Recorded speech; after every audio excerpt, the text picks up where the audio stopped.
Quando Jair Bolsonaro tomou posse, em 2019, a família inteira começou a sonhar mais alto. Cada um tinha seus planos. O filho Eduardo, por exemplo, queria ser embaixador do Brasil nos Estados Unidos. A mera possibilidade de ir para uma embaixada nos Estados Unidos assumir esse cargo de tão grande importância já me deixa lisonjeado. E o presidente da República parecia disposto a ajudar o filho. O Jair foi acusado de nepotismo, mas não se incomodou muito com isso não. Durante um tempo, parecia que as coisas iam dar certo para o Eduardo. Lógico que é filho meu, pretendo beneficiar o filho meu, sim, pretendo. Tá certo? Eu não vou. Se eu puder dar um filé mignon ao meu filho, eu dou, mas não tem nada a ver com filé mignon essa história aí, nada a ver. Quando os analistas políticos questionaram as qualificações do Eduardo, ele respondeu dizendo que tinha experiência no exterior e destacou o fato de ter sido chapeiro nos Estados Unidos. Tenho uma vivência pelo mundo, já fiz intercâmbio, já fritei hambúrguer lá nos Estados Unidos, no frio do Maine, estado que faz divisa com o Canadá, no frio do Colorado, numa montanha lá. Aprimorei o meu inglês, vi como é que é o trato receptivo do norte-americano para com os brasileiros. Só que até essa informação aí era falsa. Quando os jornalistas foram investigar, o que se descobriu é que a lanchonete em que ele dizia ter trabalhado nem ao menos tinha uma chapa para que ele pudesse ser chapeiro. E a esse constrangimento ainda se somaram uns outros. Disseram que o inglês dele era precário demais. It's the... Caralho, deu branco. Close up. O que você tá rindo, Caetano? É do Bolsonaro, o Eduardo Bolsonaro falando inglês.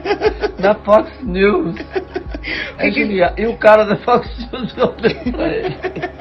O que ele fala? Você tem que ver, ó. Já fritei hambúrguer lá nos Estados Unidos. Good evening, Louis and everybody. Thanks about the space. Yeah, we have a real challenge ahead. Like, we have to clean it up, a lot of mess and a lot of corruption.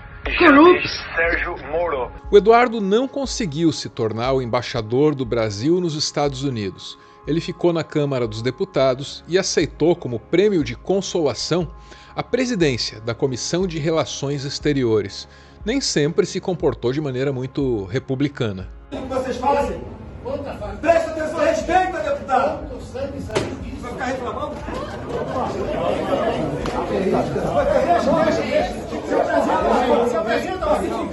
Seu fiado! Seu puto! Facada é teu cu, seu fiado! Eu olho o decoro parlamentar mesmo que ele tá falando aqui, facada fake, não tem de sangue! Filha da puta! Tá bom não, irmão? Mas na Câmara dos Deputados, ele causou vários embaraços com a China. China que ele acusou de inventar o vírus da Covid num laboratório, entre outras coisas. O filho do presidente Jair Bolsonaro, o deputado Eduardo Bolsonaro, culpou a China pela pandemia do novo coronavírus e a resposta não tardou a chegar. A embaixada chinesa em Brasília afirmou que o filho do presidente contraiu um vírus mental nos Estados Unidos e anunciou que emitiria um protesto oficial.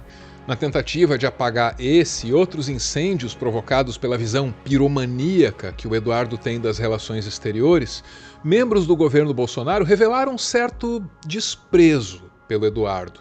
Um exemplo é esse par de aspas aqui. O Eduardo Bolsonaro é um deputado. Se o sobrenome dele fosse Eduardo Bananinha, não era problema nenhum. Só por causa do sobrenome.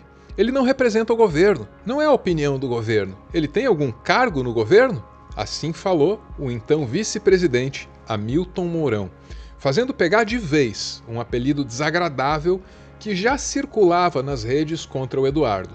São declarações que vão na contramão do que o presidente prega. E eu acredito que o vice, o papel principal dele é substituir o presidente em caso de viagem ou por qualquer motivo que o presidente venha a falecer e etc. E além disso, cumprir as missões que o presidente dá. E eu tenho certeza que o presidente não deu essa missão para ele fazer essas declarações. Mesmo sem o cargo de embaixador, Eduardo Bolsonaro foi influente na política externa durante o mandato do pai dele. Só que essa influência não gerava mais do que uma nota de repúdio da Embaixada da China. Foi com a saída do Jair Bolsonaro do poder que o Eduardo virou um problema sério. A Casa Branca se recusa a receber os representantes oficiais do Brasil. mas abre as portas para ele. E cabe a ele, mesmo com aquele inglês tão criticado, traduzir para nós as ameaças dos Estados Unidos. Eu não estou preocupado com a eleição. Se o Brasil não resolver nos próximos meses ou próximas semanas essa crise institucional, não haverá eleição em 2026. Então por que eu me preocuparia com popularidade? Como Eduardo Bolsonaro foi chegar nessa posição? E o que será que o futuro reserva para ele? Para encontrar essas respostas, a gente olha para o passado.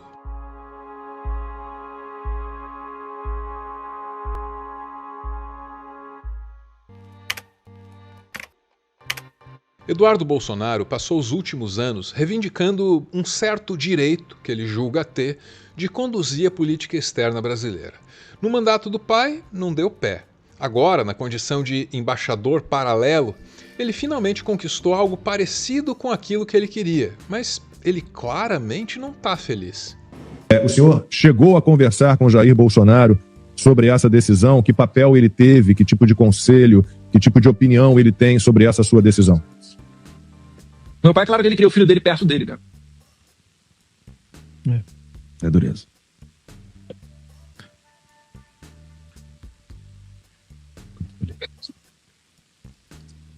É dureza. É difícil. A gente está aguardando só o deputado, claro, a pergunta... E mesmo quando não chora em público, o Eduardo Bolsonaro transmite uma certa fragilidade. A ameaça de que os Estados Unidos possam usar forças militares contra o Brasil é uma ameaça forte, mas ela vem de um homem enfraquecido, que parece que perdeu peso, está visivelmente abatido. O Brasil fazer uma... Vamos lá, para usar a frase do Alexandre, está muito mais fácil um porta-aviões chegar no Lago Paranoá, Deus quiser chegará em breve, né? Do que vocês serem recebidos com o Alckmin nos Estados Unidos. Eduardo viaja pelos Estados Unidos tentando convencer as autoridades a adotar sanções cada vez mais pesadas contra o Brasil, caso o país condene o pai dele, que é acusado de uma tentativa de golpe de Estado.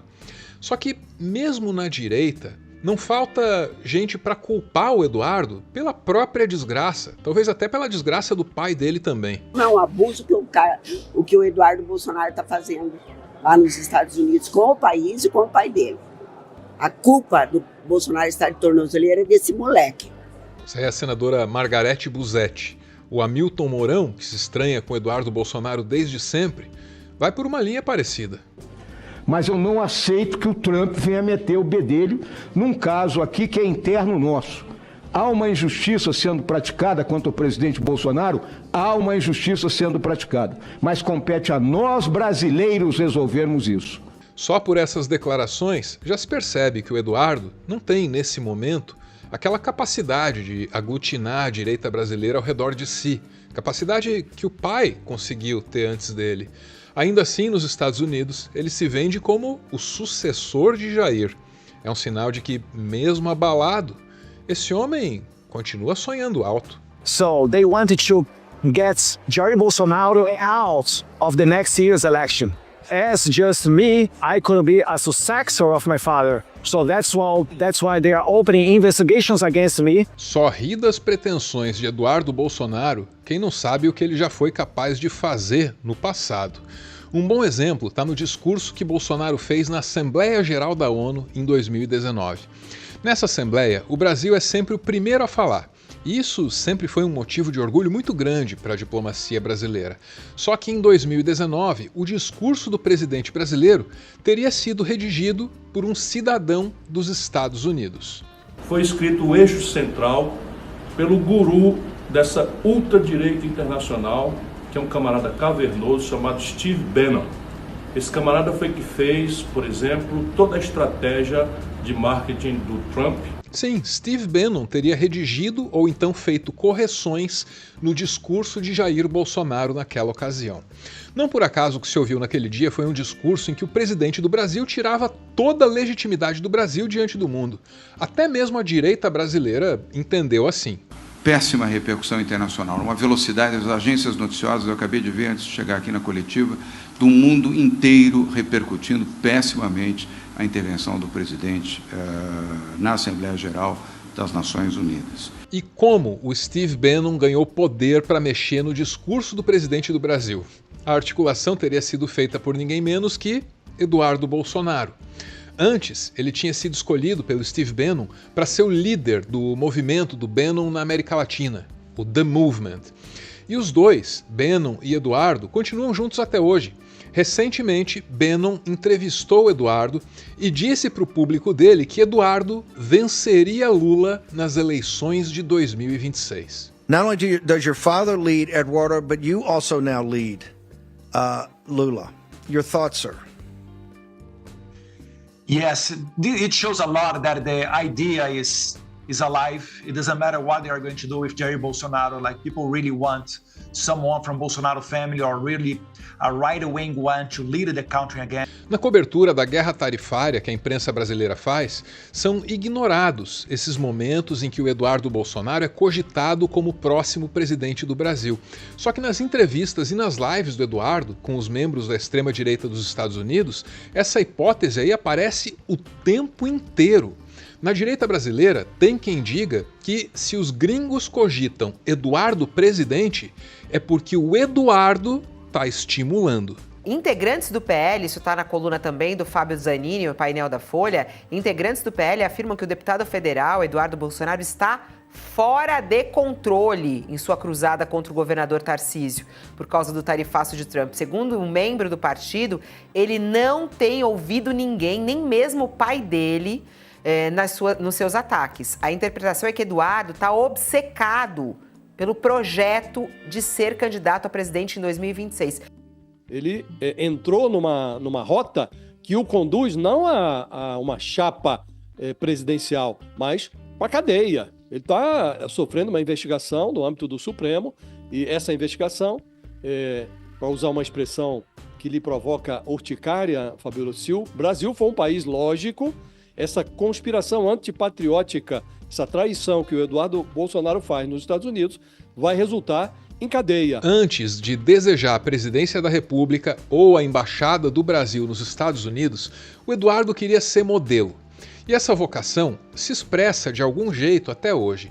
De todos os filhos do Jair, esse é o que mais gosta de mostrar fotos de viagens, de eventos sociais. A vaidade parece ser o traço mais marcante do Eduardo. E essa dimensão humana do homem público certamente ajuda a entender as ambições dele nesse momento. Um bom começo é essa reportagem publicada pela jornalista Thaís Bilenque na revista Piauí em março de 2020. Quando recebeu a repórter, o Eduardo fez questão de mostrar fotos do tempo dele como modelo. Ele gosta da fama. Na verdade, Eduardo Nantes Bolsonaro, o deputado federal mais votado da história, adora a fama. Ele saboreia o prazer de mostrar as fotos do book, apesar dos protestos da esposa Heloísa. Orgulha-se do número de seguidores no Facebook, no Twitter, no Instagram.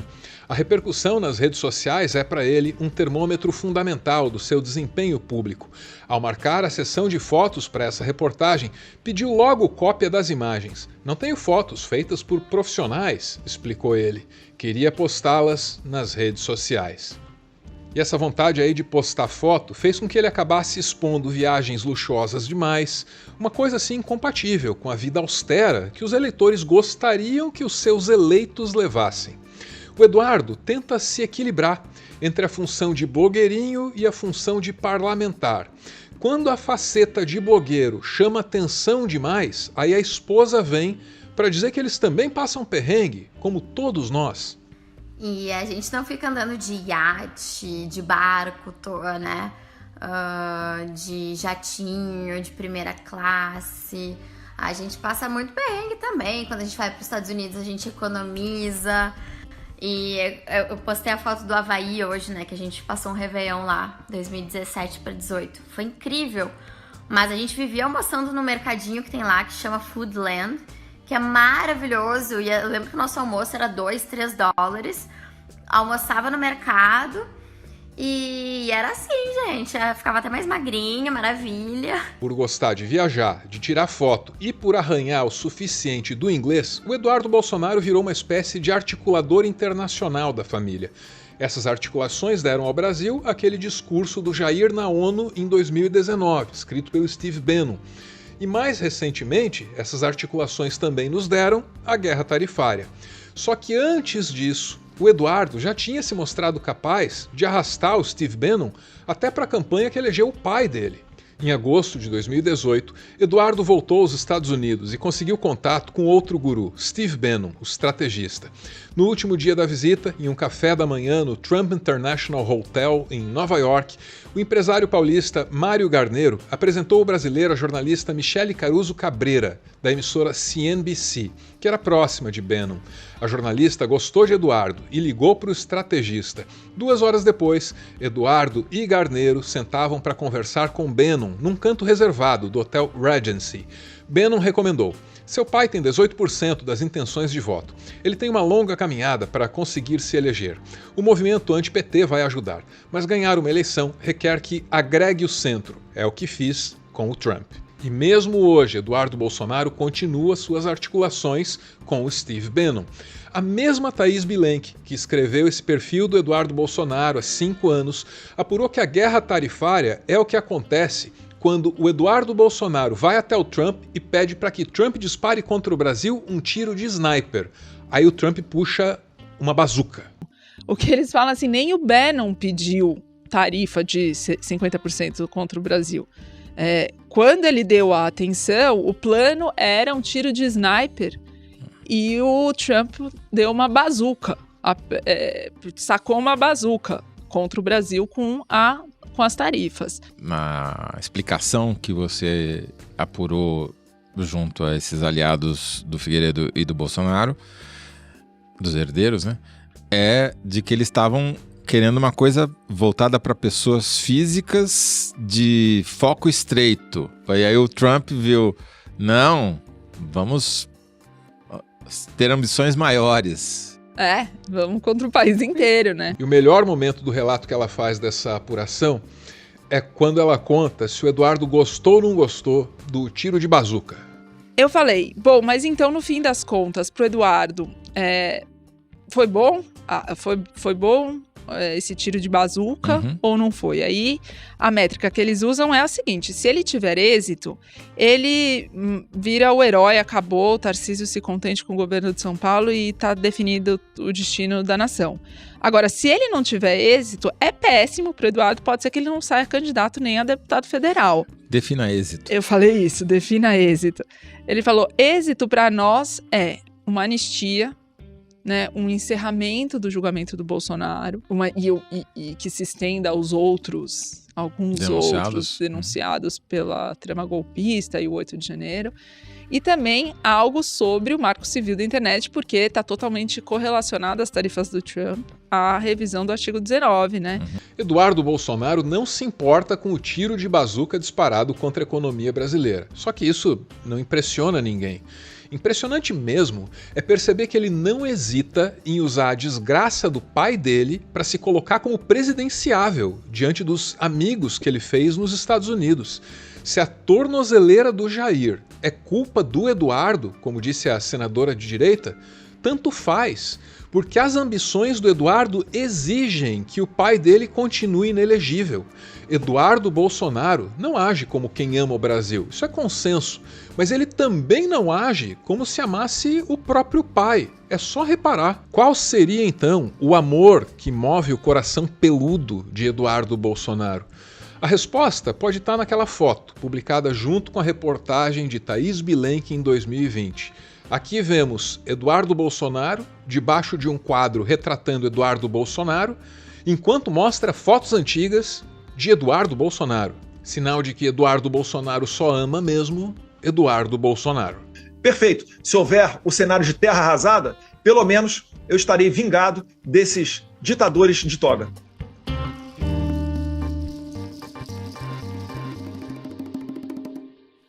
E esse fica sendo o ponto final do meu textão, o que não significa que o vídeo esteja encerrado. Não, porque quem participa do nosso clube de canais manda áudios que são usados para compor o PS desse textão.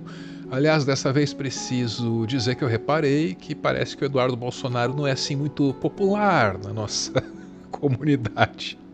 Por que será? O cara é uma criança mimada que consegue dar mau nome a chapeiro e diplomata. Ele falou que não estava preocupado com popularidade. É claro que não, né? Enquanto os bolsonaristas estão literalmente sendo presos, ele está lá na Disney se divertindo, falou que não se importa, que tudo bem, é um preço que vai aumentar, o povo brasileiro vai sofrer. Ele não precisa, né? Ele está lá. Falar do Eduardo Bolsonaro é basicamente falar de um cara que, na prática, é um idiota que se acha o quê? Super inteligente. Ele é aquele famoso playboyzinho que se acha mesmo. Quando eu vejo Eduardo Bolsonaro, eu penso no efeito Dunning-Kruger. David Dunning e Justin Kruger chegaram à conclusão de que pessoas com baixa habilidade em uma tarefa tendem, paradoxalmente, a se superestimar. Esse viés cognitivo é conhecido como efeito Dunning-Kruger. O efeito Dunning-Kruger é aquele que a pessoa acha que sabe pra caramba de alguma coisa, mas na verdade não sabe nada. É porque ela sabe tão pouco que ela nem se toca que não sabe nada sobre o assunto. Então é exatamente assim que o Eduardo Bolsonaro é.